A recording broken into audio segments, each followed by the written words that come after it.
gruesome murder, illegal trespassing, moral indecency, child endangerment, animal cruelty. What sound like plot points for a slasher flick or the rap sheet of a fledgling serial killer are actually some of the accusations made against those who make and show horror movie. Regardless of whether the alleged perpetrators were proven innocent or guilty, a number of people have suffered serious consequences for involvement with scary movies. Here is the list of our top 10 horror movies that got people jailed, punished, or officially investigated.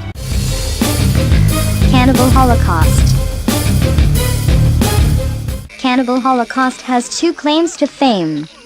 First, it was one of the first found-footage horror films. Second, it is consistently ranked as one of the most controversial films of all time. These two elements came together to create a firestorm for the film's director. Released in 1980, Cannibal Holocaust contained images so gruesome and realistic, the Italian government tried and convicted director Ruggero Deodato for the murder of his lead actress. Based on the footage, it was only when the stars of the film appeared on television to plead Deodato's case and prove they were alive that the guilty verdict got overturned. The controversy surrounding Cannibal Holocaust has eclipsed the movie itself and made it the most obvious choice for inclusion on this list. A lizard in a woman's skin.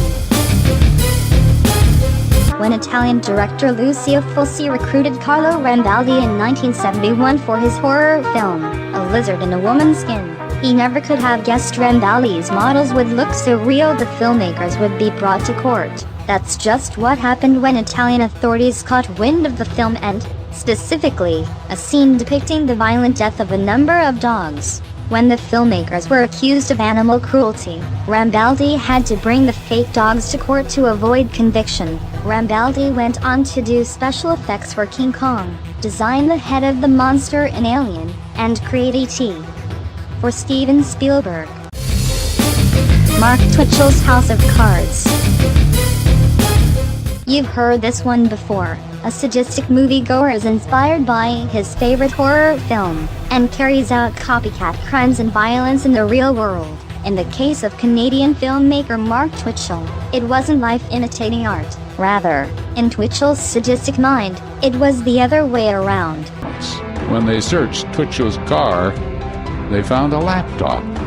And on the hard drive of that laptop, a very smart detective found a deleted temporary file. It was called SK Confessions. In 2008, Twitchell wrote and directed low-budget horror film, House of Cards, which included a scene in which a man is lured into a kill room and murdered.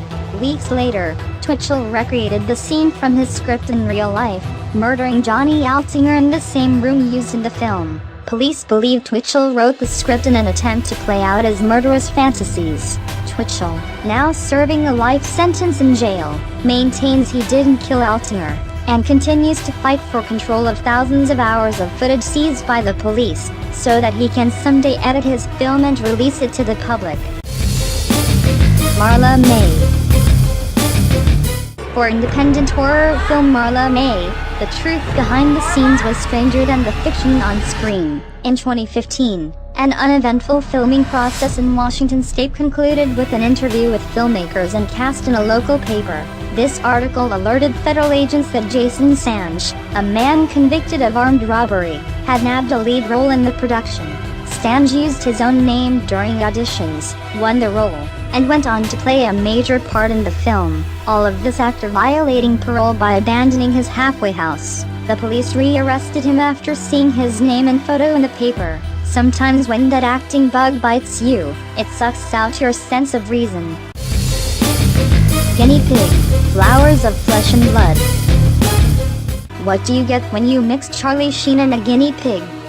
An FBI investigation, in what sounds like a surreal, drug-addled joke, which it could have been on Sheen's part. In 1991, Sheen watched a horror film so gruesomely realistic he believed it was a snuff film and called the FBI. The film, Guinea Pig, Flowers of Flesh and Blood, is a Japanese movie with extremely graphic violence, blood, and gore. Sheen turned his copy over to authorities. convinced a woman was actually murdered on screen.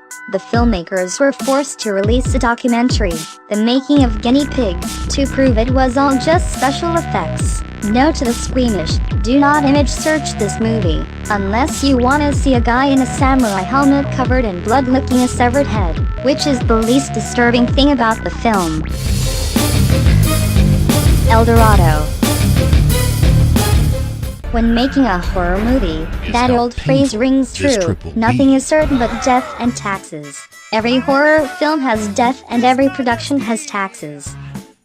Mr. Bickleford back there? A crooked. When the maker of low-budget horror comedy Eldorado tried to film the death without paying the taxes, he got himself in a lot of trouble with the British government. Producer Roger 99 Driscoll falsified forms to inflate the budget of his film, claiming it cost £9 million, $13.8 million, which qualified it for £1.5 million, $2.3 million, in tax rebates and government funds. In fact, the film cost less to produce than the £1.5 Driscoll got back. Along with 4 conspirators, the producer forged documents and invoices to inflate expenses. He pocketed the money, spending it on crucial horror-related projects like his hair transplant. Driscoll, whose entire professional life is a bizarre, sordid affair, was found guilty in 2013. Apparently the movie's not very good either. According to UK paper The Telegraph, Eldorado, UC, is weapons-grade awful, by turns toe-curling and wholly baffling. This is 116 minutes of laughable prosthetics, shifting sets and appalling CGI. The ABCs of death.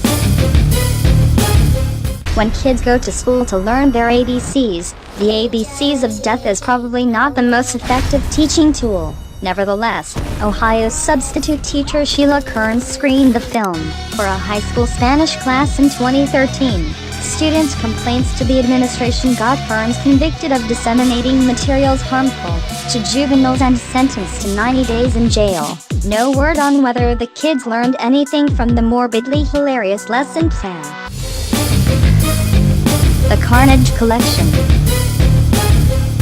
No one can pretend to be surprised when a film called The Carnage Collection comes under fire for its collection of carnage. After illegally downloading the film for her kids based on the picture of Santa on the cover, a woman complained to authorities about the obscene content. Specifically, the flabbergasted mother had a problem with the part when a woman gets stabbed in the vagina, and another part when Santa says, "Suck my mother feeding jingle balls." The movie was investigated as a potential snuff film, portraying actual violence to humans and animals. Once those charges were dropped, police held the filmmakers temporarily, based on an old-school law banning the production of obscene material. The films are Remy Couture. In a genre as controversial and subversive as horror, is it a badge of honor if your work is so offensive it gets you arrested for moral corruption? That's what happened to Remy Couture, a special effects artist in Quebec, Canada. Couture posted some horror shorts on his website, Inner Depravity, in 2005 and gained worldwide attention. Create this strange universe, dark universe, through the art. Couture is charged with the production, possession, and distribution of obscene material. He could face up to 2 years in prison. Why choose me? However, not all of the attention was positive. A complaint in Austria made its way to Interpol, and Couture was arrested and charged with moral corruption and the production and distribution of obscene material. Acquitted in 2012, Couture's case hinged on the jury, agreeing Couture's work was not just obscenity, but had true artistic merit. That seems like a very complicated way to earn your artistic merit badge. Night of the Living Dead. Welcome to a night of Night of the Living Dead, George Romero's classic 1968 zombie film, is so scary a man used it to punish a child he babysat. So scary. In fact, his use of the film was considered a crime. Englishman Robert Bayliss, babysitting an unnamed 6-year-old girl in the early 90s. forced her to watch the film as a punishment for behaving like a child, which seems a little unfair, since she was a child. In 2016, Bayless, who confessed to a drinking problem at the time of the incident, was convicted on one count of child cruelty more than 20 years after the event. He received a suspended sentence, probation, and community service.